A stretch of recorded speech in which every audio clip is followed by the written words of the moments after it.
what was so heartbreaking about her story is that one of her last words were, "I rebuke you in the name of Jesus." And that just triggered Sean Grayson to say, "I'm going to shoot you in the effing face." And he actually did it. And what makes it even more heartbreaking is how callous, according to the body cam, he reacted. It's a different level when you watch someone almost take their last breath. You hear it too.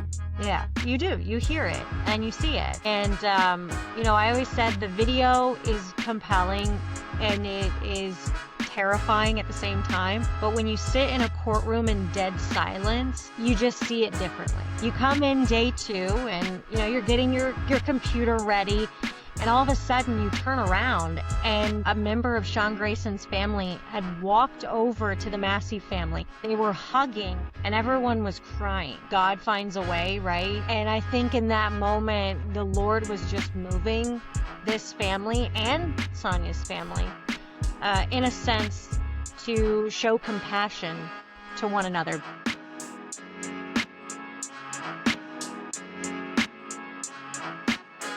Welcome back to the Porch Light Theory, episode 16. I'm sorry, Nick. I had to do it. I know I said I wasn't going to press any buttons. We said we were keeping the soundboard away today. I know. I had to press it. I had to press it because this is the, 6th episode. I had to press the button again. But in all seriousness, this is the Porch Light Theory, episode 16. I'm Tristan, and here on this podcast, we have unfiltered conversations, but sometimes it is necessary. I got the coolest brother in the virtual room with me. Nick is here, but we also have our first guest in the pod. We have Caryn Eisert. She is here with us. Caryn, before I go into the accolades and whatnot, Caryn Eisert is a news reporter and anchor in Central Illinois, Decatur to be specific, and I've worked with her. One thing I can say about Caryn is that not only is she a hell of a storyteller, a hell of a journalist, but she is an advocate for the community that she lives in. She doesn't just tell the story. She also finds a way to get involved in the community and be a part of the solution. We would talk for hours, when I was during my news days, after the show was done, I would work the night shift. Caryn would work the morning shift, and we would just have heart-to-heart conversations on what could we do to just make the newsroom better, what can we do to make the community better, and just figure out ways to just make this world that we call life a better place for everyone.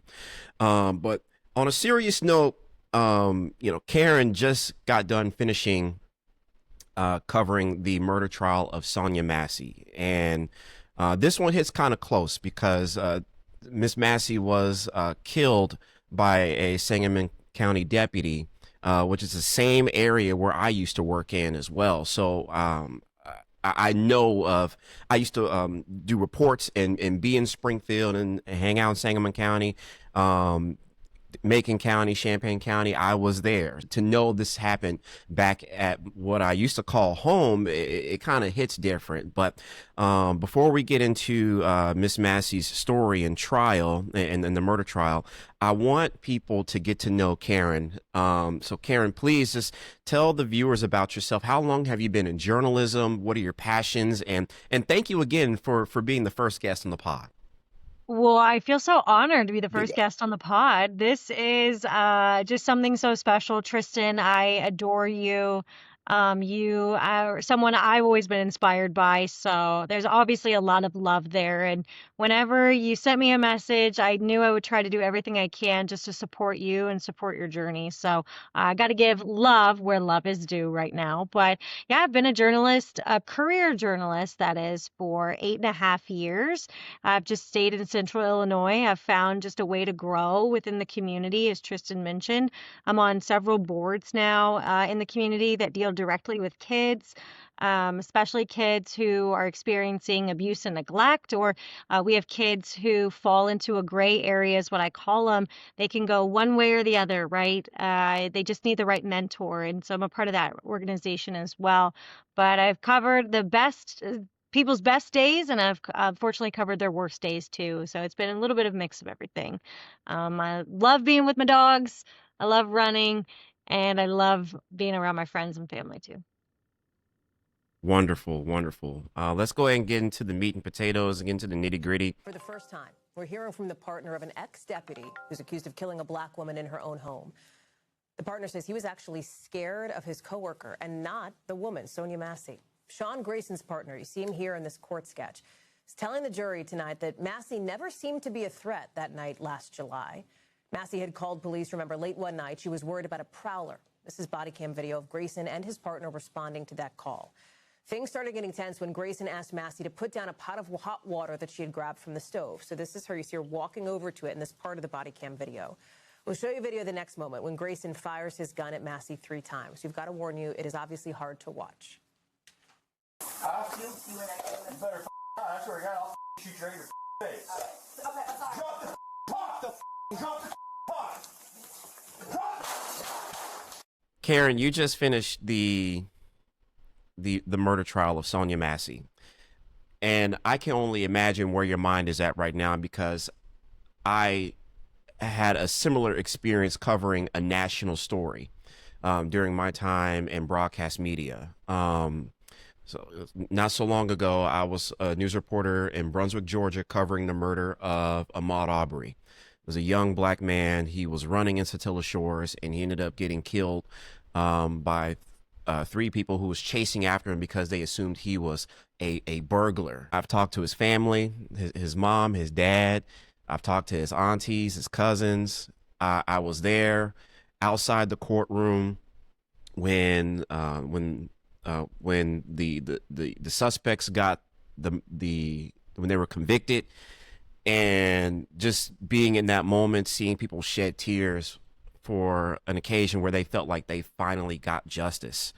So I don't know if I'm hitting similar bells when it comes to your experience, Caryn, but what was that like for you covering a national story? Because it's one thing to cover a local story and you go on about your day, but it's another thing to cover a local story and everyone has all eyes on it.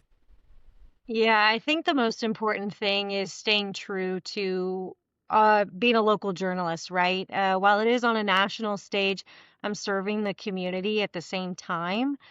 So I really wanted to make sure that I was not only respecting the community that I'm broadcasting to, but just respecting everyone else around me. One of the things I noticed, like with national media, is it seems to be just very like, in your face, right? Like, here's the body camera video, here it is again, here it is again. And our community was feeling so much pain rewatching it over and over and over again. So you had to be delicate in the way that you told this story, because you wanted to tell it, you wanted to give it justice, but you also wanted to respect a community that this was a very triggering video for a lot of people. So we made it clear whenever we started this coverage that we would try our best not to use that video if we didn't have to. Because again, if you're someone who's sitting at home, maybe you've been in a similar situation where you had just not a good encounter with law enforcement, it can bring back a lot of memories, maybe ones that weren't good. So we really made sure not to overuse that body camera video because we knew our community needed just a little bit of respect in that. Take me back to the moment when you found out about the shooting.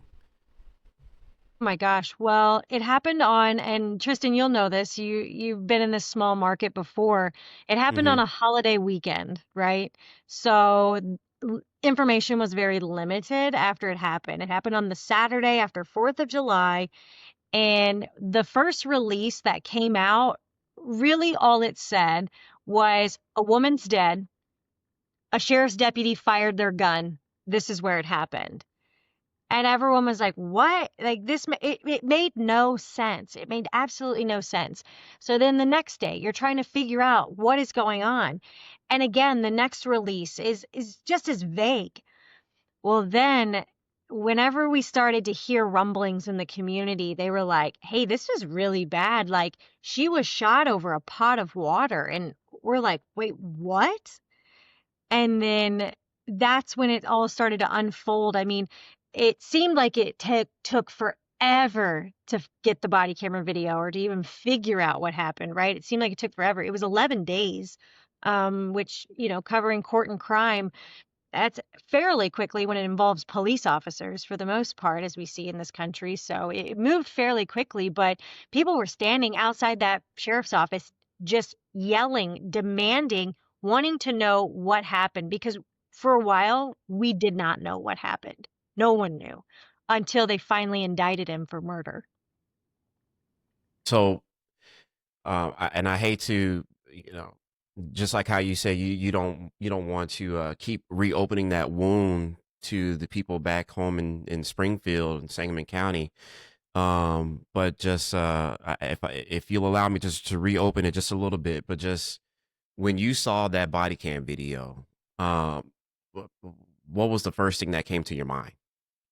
It really was one of those blank moments where you really kind of think about like what did it move so fast, right? I mean, if I'm sure Tristan, you saw the video, I'm sure you guys saw the video.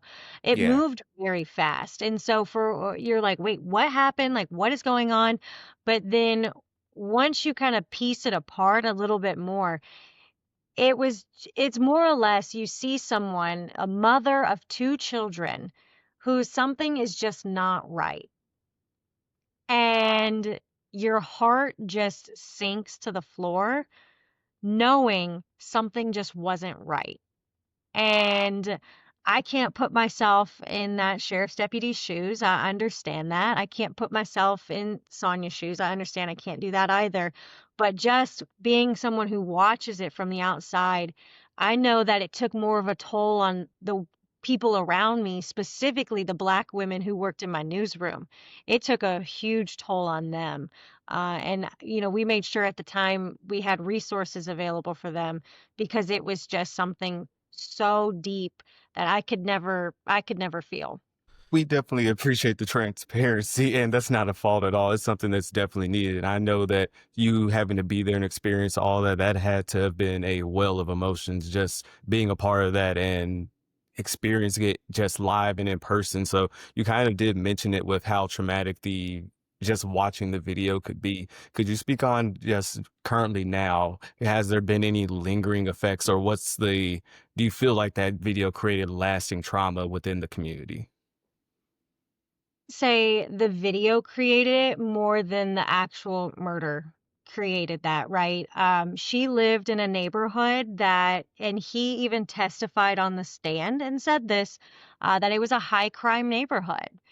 And so now it's Sean people. Grayson, the Yes, convicted murderer. yes. I'm sorry to cut you off. Sean Yes, Grayson. Sean Grayson testified this in court that this was the neighborhood that he went to where Sonia lived was a high crime neighborhood. And so now I wonder, will women of color, will men of color, will they hesitate to call 911 because something like this happened? You have to put yourself. I remember the family right after this verdict, how powerful and strong they are, one, to speak to a group of media and cameras, right? That's hard.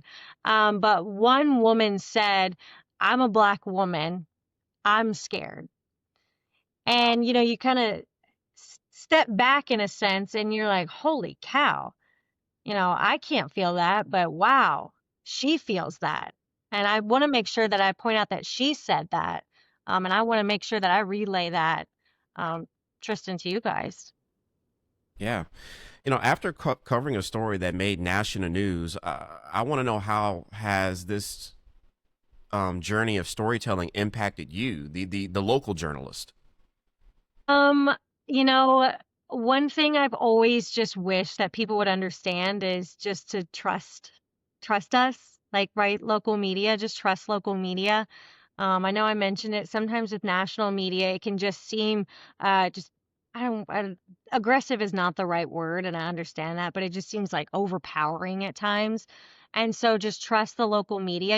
I was one of the first people to get the FOIA request back on his personnel file. And I was one of the first people who shared that he worked for 6 different departments. And so for me, it's, hey, trust me, because I'm going to show you what maybe other people aren't showing you. because we also uncovered that he had issues at a previous department. And so he was able to move laterally, even though he had issues there. So it was those moments when you want to trust local media, and I want people to understand that you can trust us, that we're going to carry these stories respectfully, but we're also going to do our jobs and make sure we're informing everyone on everything about the story. So I do want to speak some power into the victim's name. Her name is Sonya Massey. What was so heartbreaking about her story is that one of her last words were, "I rebuke you in the name of Jesus." And that just triggered Sean Grayson to say, "I'm going to shoot you in the effing face." And he actually did it. And what makes it even more heartbreaking is how callous, according to the body cam, he reacted, to the entire shooting. Who was Sonya Massey? I want viewers and listeners to get a better understanding.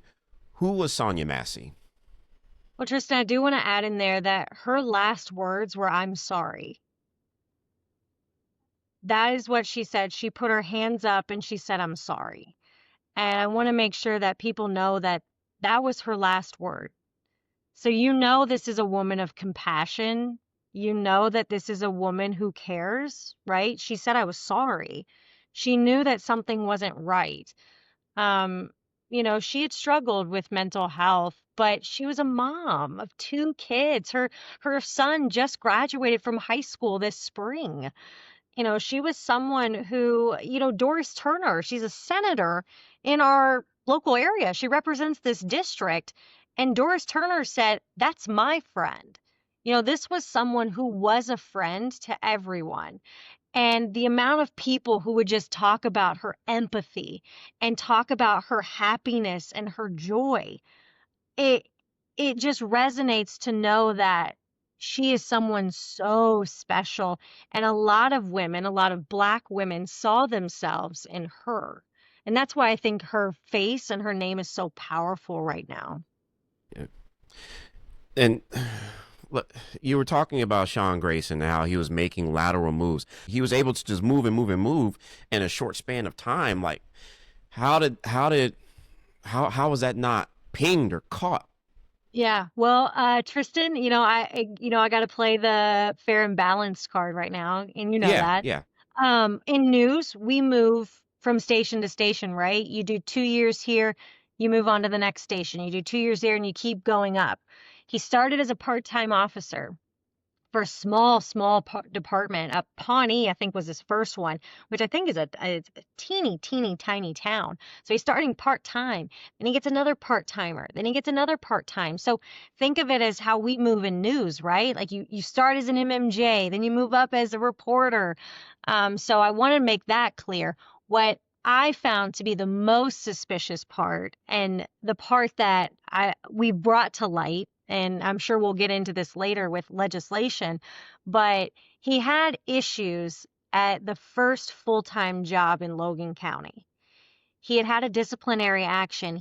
He disobeyed an order. They told him to stop speeding to chasing after a suspect, and he hit a deer, crashed the car. And that was one disobeying order that he did. And so he got written up for it. And then we found that there had been people who he had detained or arresting them that had complained about the way that he was interacting with them as he was detaining them. So there was a few reports that citizens had made on him.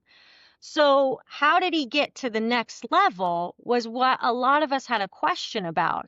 I sat down with Jack Campbell to try to get an idea.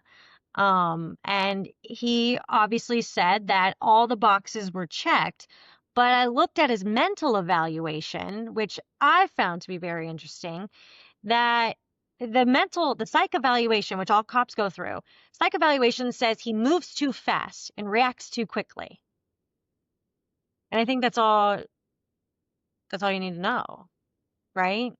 So I think with the new legislation, it's hoping to have more boxes that these officers check if they're going to be moving up. And it's okay to move up. That's great. But we have to make sure that we're checking all the boxes first. You lightly touched on how the new legislation with the Sonya Massey bill being passed and stuff like that.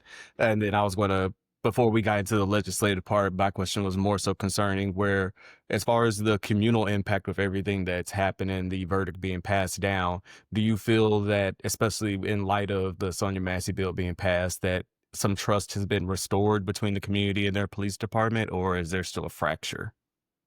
I think there will always be hesitation. I don't want to say fracture, but I think there'll be hesitation. And I think that all is a work in progress right now. They're trying. We just wrapped up the Massey Commission. That was a group of community members who came together who really wanted to target areas where they felt needed address. So, mental health, how to address mental health in the community. So, I think we're on the path forward. But I don't want to say fractured. I don't want to say broken. I just want to say there's a little bit of hesitation, right? The bridge was just built. Uh, who's going to take the first step on the bridge, right? I think that's kind Gotcha. of where the community's at. But everyone is just really, what I've been so impressed with is how much people have just rallied around one another.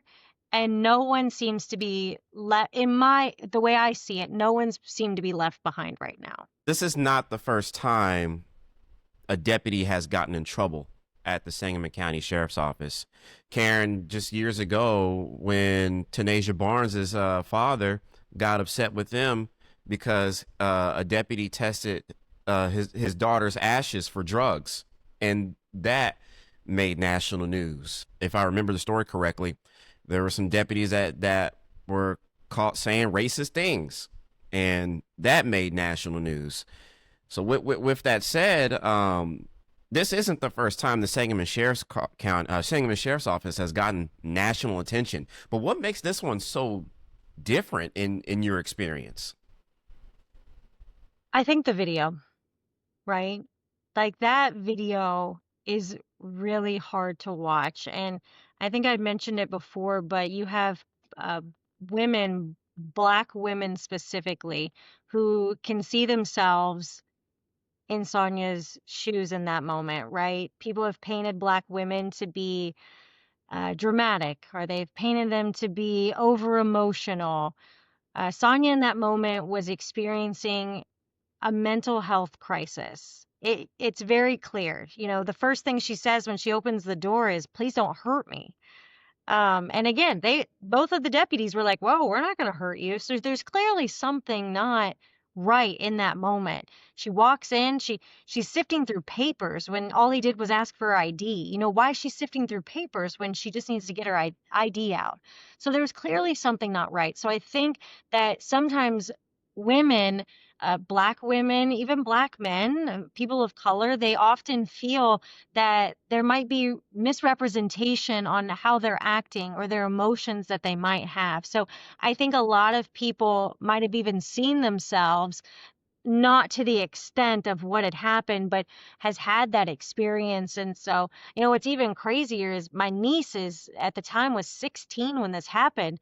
She sent me a TikTok of it. And she said, "Hey, did you see this? I saw it was nearby where you live." And I'm like, whoa, my 16-year-old niece is seeing this. Like, it it was very, very emotional for a lot of people. You were talking about it just now, Caryn, about it's not a fracture in the community when it comes to that trust with its local law enforcement. I mean, I'm currently in Florida. Nick is in Dallas. You're in Illinois, so it just seems like whichever community you're in, working with your local law enforcement seems to be an uphill battle. And as soon as progress is being made, somebody or something screws it up, and it feels like pretty much you have to start all over again. I mean, where do we go from here as a community, especially in Sangamon County, experiencing something like this? Think we're on the right path, right? Like we're passing legislation in an area where we knew needed to be, we didn't know it needed to be addressed, right? Like we trusted that the hiring process was going to go well. But you pass legislation for the hiring process. I think what comes next is what a lot of police departments, specifically in this area, are doing. Those are co-responder police responses. So if you can see the signs of a mental, and he saw the signs that she was struggling mentally, right? You'd call in a mental health professional to come in.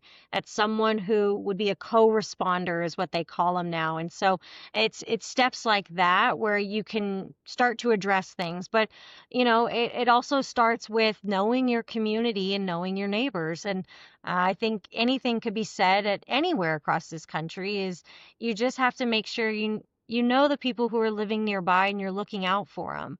I think oftentimes we've lost the sense of community. And so, was there a moment where Sonia could have called her neighbor instead of the police? I don't know. Those are just like sometimes just things that sit in the back of my mind where I'm like, where's that sense of community at times? And could things be different for people across this country? Just to stick on the communal side of it, do you feel that in light of this incident that the community has found its own ways of bridging its gaps between, kind of like you said, instead of having to reach out to local law enforcement, maybe we can count on each other, build those resources within ourselves? Have you seen any signs of that or any type of progression towards that? You hate that the Massey Commission had to start, right? Because it happened because of her death.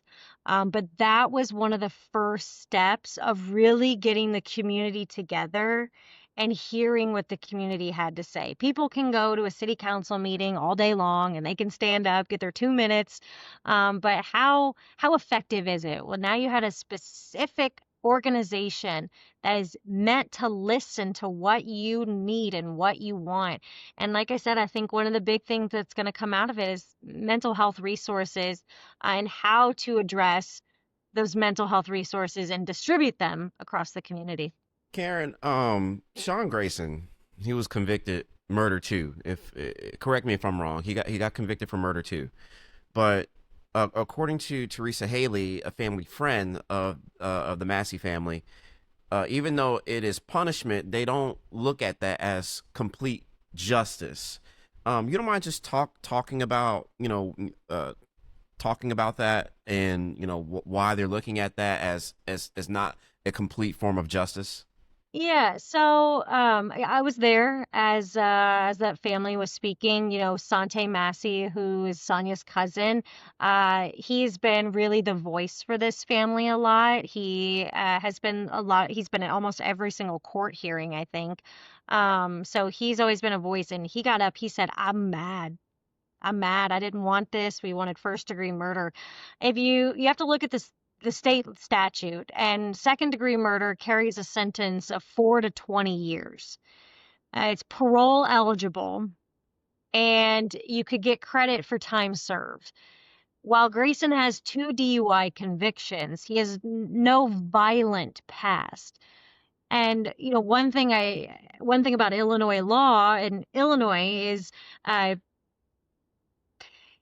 they tend to be a little more liberal on their sentencings. And you're not always going to get the max sentence, right? That's just really how the system has seemed to work. Now you're going to get it from time to time, right?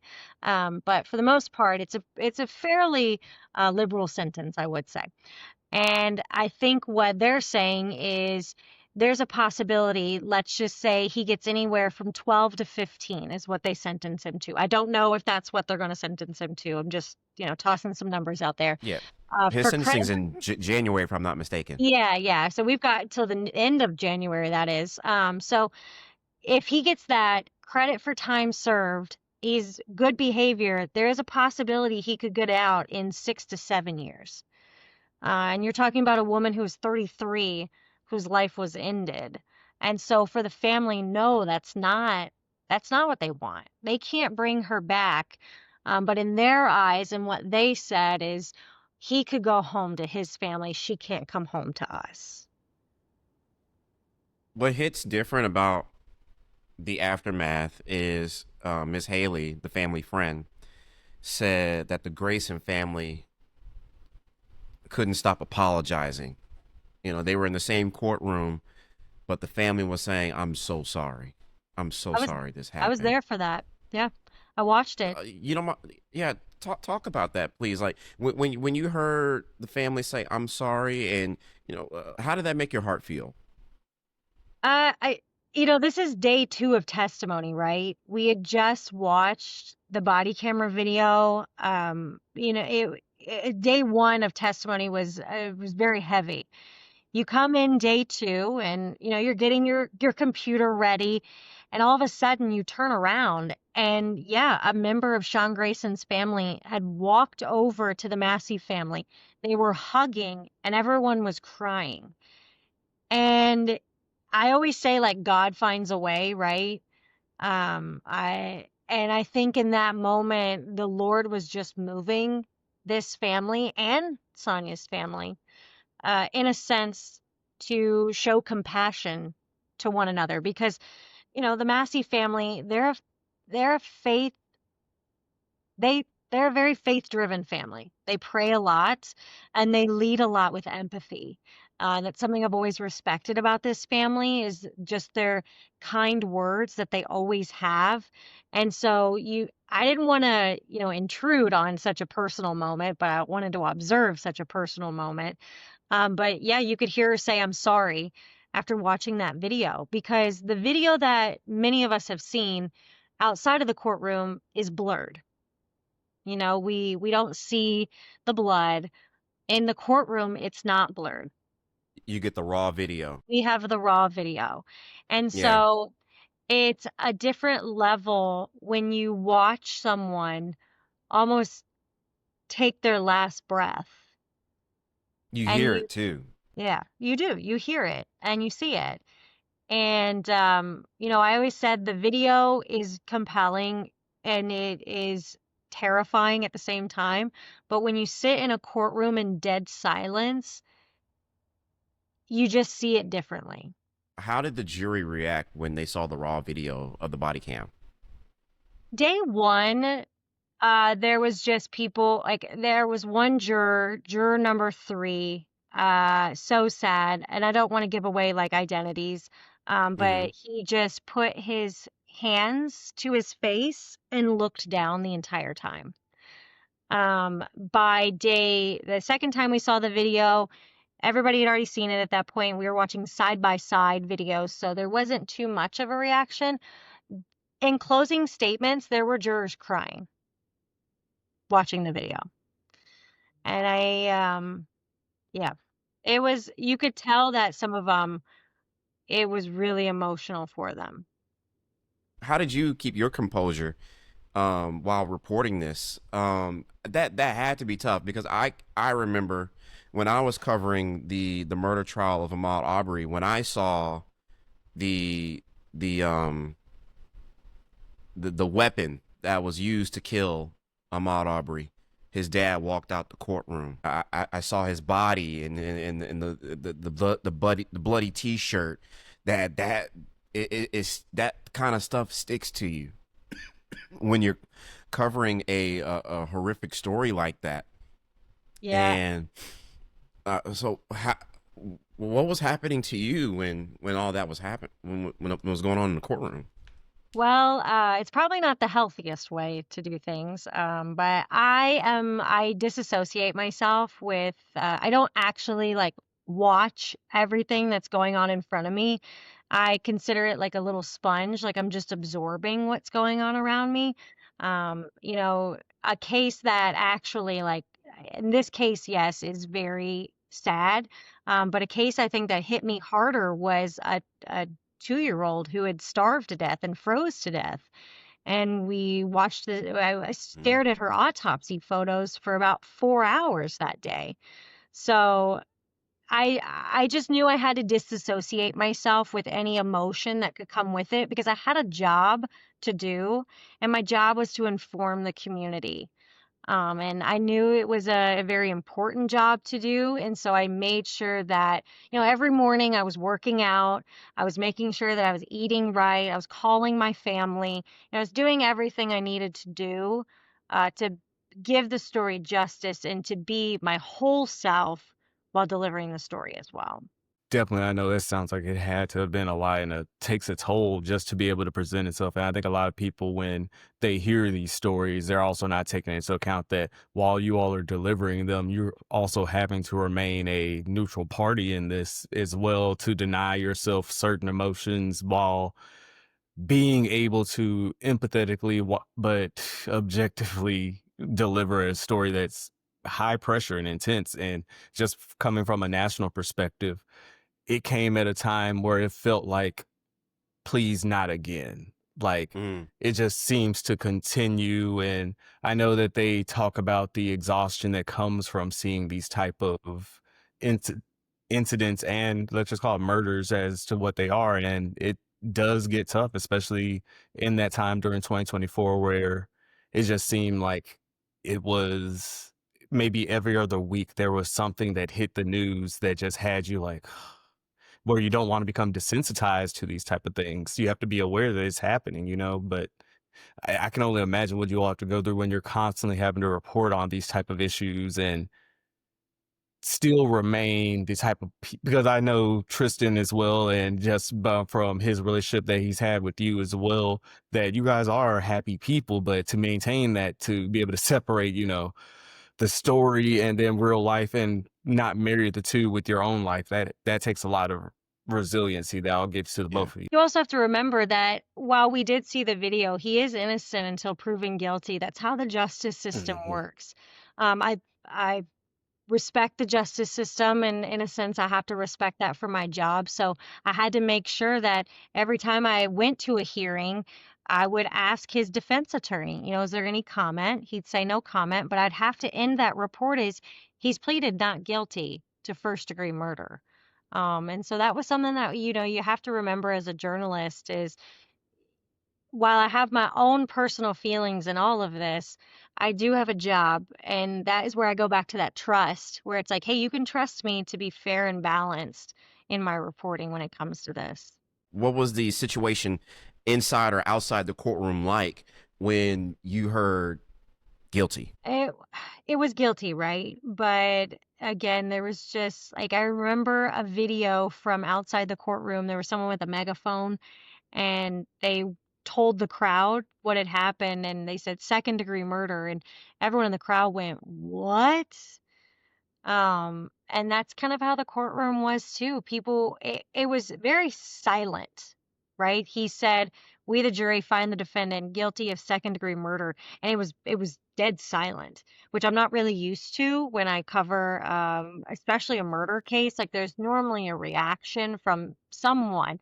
There was no reaction at this point. Not even the defendant, not even Sean Grayson didn't even have a reaction to it. So it was honestly, I was like, did I hear this correctly? That it was like kind of one of those moments. But it was once I was exiting the courtroom, you could hear wails from Sonya's family. There was a lot of tears. I think there's just a lot of, in their words, just frustration with how this happened. Um, they sang their praises to the state's attorney, and the state's attorney did an amazing job. For what he was given, because this wasn't his initial case. This was from a previous state's attorney. So they were singing their praises to the state's attorney, letting them know that he did an amazing job, and his second did an amazing job as well. But it was outside where you could see a lot of tears, a lot of frustration, because people wanted first degree murder and didn't want second degree murder. I want to ask you about the importance of keeping a paper trail when it comes to residents when they have a poor interaction with someone in their local law enforcement. Because it was a paper trail like that where you said that residents express how they had poor experiences when they were detained by Grayson. So just talk about the how paramount it is for residents and constituents to keep your local law enforcement accountable, making sure you file those complaints, and even though you may not see the punishment, but just know you did your part in making sure that, hey, we have an officer or a deputy who's problematic in this community. I can't answer that question entirely. Okay. because I think I'd be too biased in it. But what I can say is keeping a paper trail for everything, right? You're on the phone with the Comcast people and they tell you, oh, it shows that you haven't paid your bill. And they're like, where's your statement? We don't have your statement, right? Because you threw it away.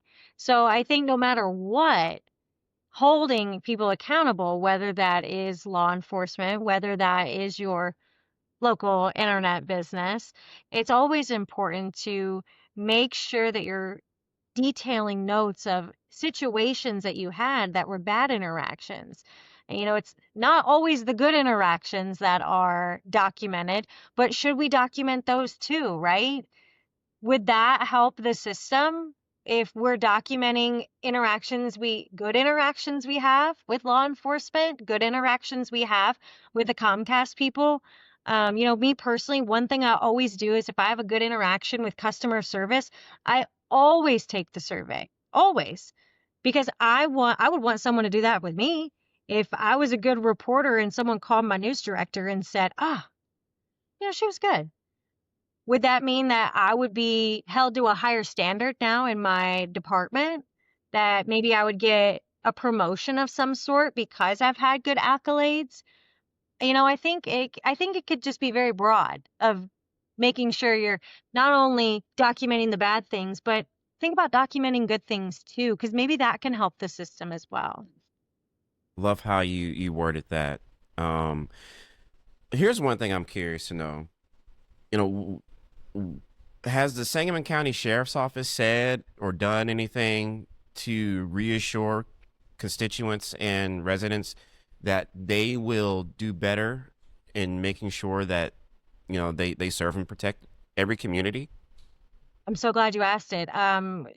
Jack Campbell resigned, and they put a new person in. So that was an appointed position then at that point, since a sheriff is an elected official.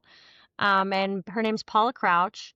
What she did was she came in and she not only had to do community, you know, outreach, right? She had to repair the community. She also had to repair internally what was happening, right? Because that not only impacted, sheriff's deputies live in the community too. And so they're impacted by this as well. And so she not only had to help the community, but she had to help her department as well. And one of the things that I remember her mentioning to me, I did the interview with her 1 year after this had happened. So back in July, she said that they're really focusing on training.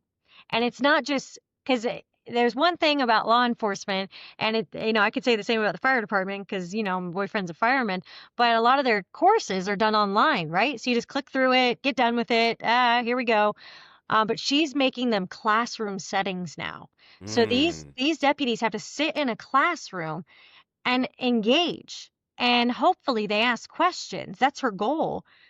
And she's like, I want them to be engaged. Some things have to be done online. That makes sense. But other things, other trainings, maybe that's mental health training. Maybe that's a crisis intervention training, use of force training. I don't know. But, she's wanting it in a classroom setting now. She doesn't want it on a computer because she wants the face-to-face interaction. That's how you hold accountability in person. You can do that better. To be fair, because some may hear that and automatically get oh, I can't believe you're trusting them to do this. Was this probably like a during COVID, post COVID type of situation? More than likely that they had the online trainings to continue, their regular work schedule because obviously trainings wouldn't be happening in person during that time. I think it's just the overall system, right? Like, I don't think it has to always do with COVID. I think no matter what, you're always trying to do what's most efficient. So I can only speak on the fire department, right? Because I obviously live with one. But for him, taking him out of the area where he would need to respond to get on an engine fast, it doesn't work that way. So if he's sitting at one of his computers doing some of his training, he could leave that in a second, go put his boots on and go.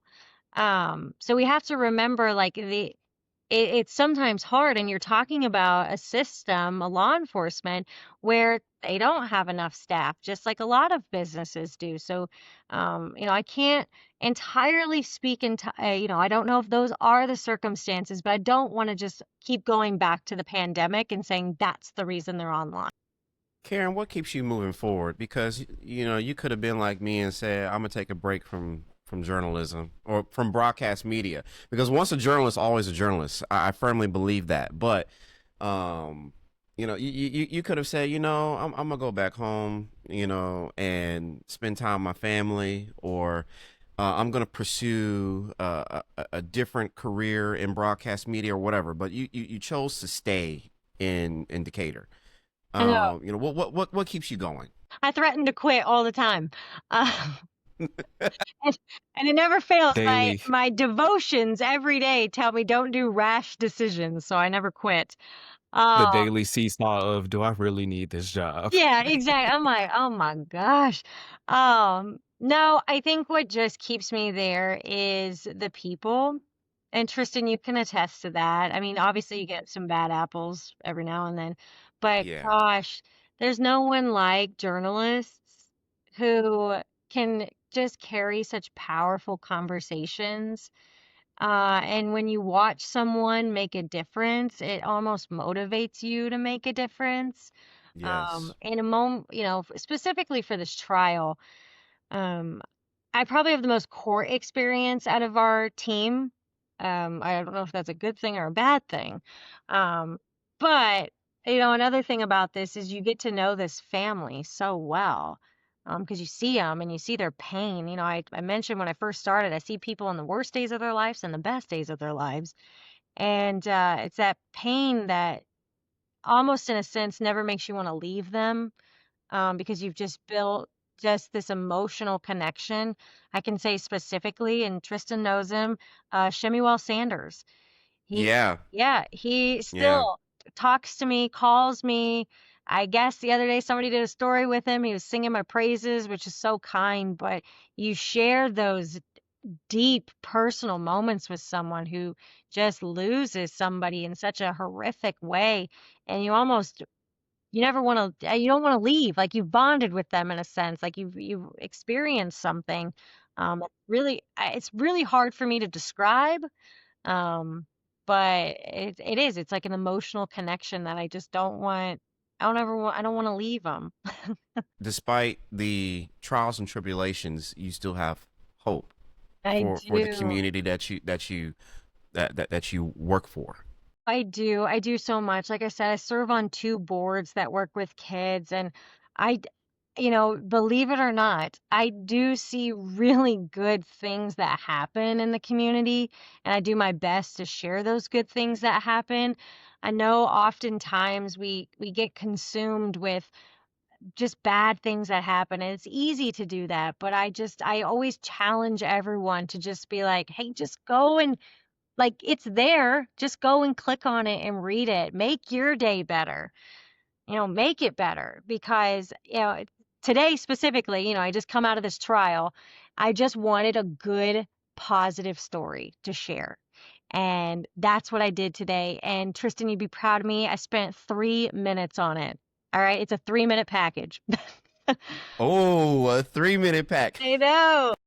During my time in reporting in Jacksonville, I felt like my ratio to covering good news, evergreen stories versus hard news was night and day. And so, if there was an opportunity to cover a story that made the viewers feel good, and not only the viewers, you yourself feel good, dude, hop on it and tell it. That's how I felt today. I was like, I shot this before the trial in knowing that I'd want something positive after the trial. Okay, so it's a Springfield mother. Her son was diagnosed with autism at 3, and therapy just wasn't working for her. So she developed a book series that's based around her son who has autism. And now she's on to her fourth book. This is her son, Neo, and they're an amazing family. I love them so much. Let's watch a story. A Springfield mother makes it her mission to share her son's story, and she's doing it through children's books. It's called The Adventures of Neo. WAND's Caryn Eisert sits down with Mia Dawson to learn more about the new book in the series and how the stories aren't just making an impact on her son, but people across the country. Hi everyone, it's Neo.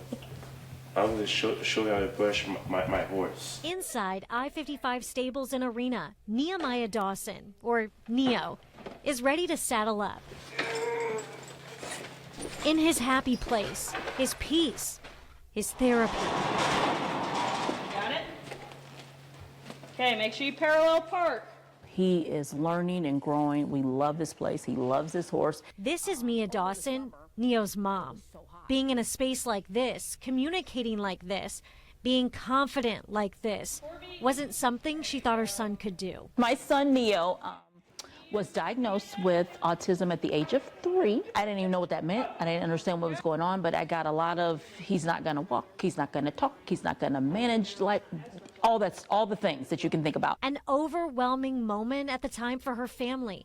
She knew talking about it wasn't enough. It's going to be therapy and trying to force him, and I needed something to be happy about, and I didn't see any joy. I think I was just focusing on fixing him. That's when, in 2015, Mia and her friend Brenda Major got together to create The Adventures of Neo. I gave her the idea of writing a book and writing a series because Neo, even though he wasn't verbalizing talking to me or his dad or the rest of the family, he loved reading and he loved words. It started with Neo and the Blue Balloon, inspired by her son. I thought about was Joseph in the Bible, the coat of many colors. I wanted the book to be of many colors, and each one of them he learns a character, or learns friendship, or learns how to do things. And now she's on to her 4th book, The Adventures of Neo. It's my perfect purple birthday party. All the family, everybody knows he's obsessed with birthdays. He knows people's birthdays. He's gonna call you, he's gonna text you. So this is the perfect one. He loves this one. But for Mia, it's more than words and colors on a page. It's ownership for her son. And this is me right here. He has taken authority for his own books, for his own business, because we started this business with him in mind, and now he's going with me, he's traveling with me. He loves reading to the kids. I love seeing, it's like I feel like, okay, he can do this. He can take authority, he can have his own business, he can do it. Now he won't do it his way, because he'll be like, Mom, how many hours do I have to be here? And then he's like, okay, I'm done. But it's a joy because he's having joy and he's taking responsibility too. It's good. And now Neo is in the saddle. He's in control, and he's ready to ride into the distance. In Vernon, Caryn Eisert, WAND News. You go, Neo. At the end of each book are questions and a prayer. You can find The Adventures of Neo on Amazon. There's a link on our website, WANDTV.com. Go ahead, Neo. That was beautiful. Go ahead, Neo. Thank you so much for sharing that story with us, Caryn. As we wrap things up, I do want to just make sure that our viewers and listeners, take away something from this conversation. Caryn, what is your call to action after all that's said and done, covering this trial? You've seen the good, the bad, the ugly. And what is your call to action to viewers and listeners? I think it's just compassion. It's just making sure that you care about somebody else and you recognize that people's lives are different than yours and the circumstances around their lives are always going to be different than yours. And it's important that we just carry ourselves with compassion and we just recognize that there are people within our community who are struggling. And it may not look like it on the outside, but maybe on the inside, it just takes that one person to say, are you okay?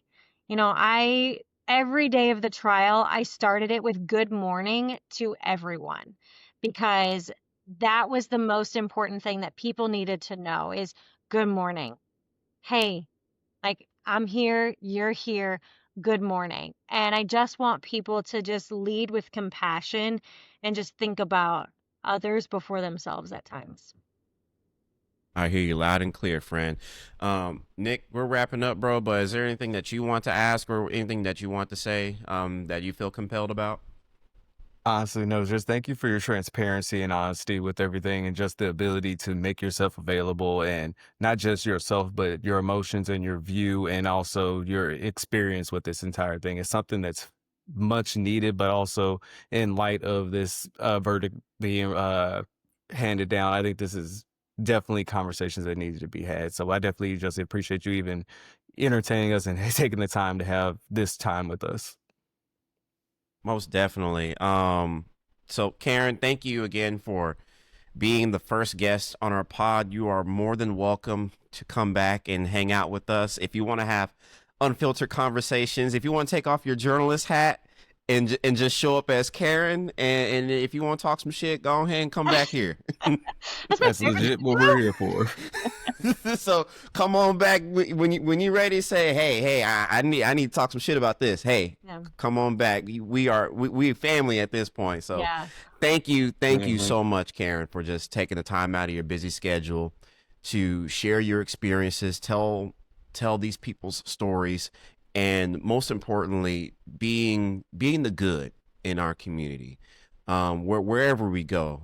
So thank you so much for being you and just being an advocate for the people and being a damn good storyteller at that as well. Thank you so much. Thank you, guys. It's so important to have platforms like this and just to share your feelings and share what is going on in our communities. And it may not seem like it at times, but everyone's voice is important and everyone's voice matters, which is why we get into the business to share those voices. So thank you. And that sums up episode 16 of the Porch Light Theory. I want to give a shout out to Caryn Eisert, anchor, reporter, storytellers in Central Illinois. Please drop your socials, so that way folks can find you. Yes, I'm on Twitter as Caryn Eisert, but I'm spelled the cool way. It's CarynEisert. I'm on Facebook. That's about it. I don't really have much else. Now on TikTok? I am, but it's more of like a personal TikTok, not so much. There we go.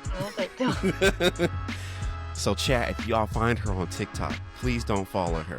Well, I'll be reposting a lot of housewives stuff, so just watch out.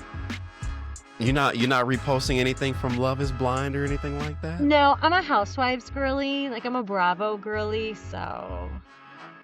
Ain't nothing wrong with that. Nothing wrong. All right, then. Well, episode 17, we'll be making sure you get that on the way. But shout out to Caryn Eisert for showing up on the pod again. First guest, and she will not be the last. So, again, if you ever want to come back and talk some shit, hang out with us, friend. We got you. Thanks so much, Caryn. Love you. Peace out, everybody.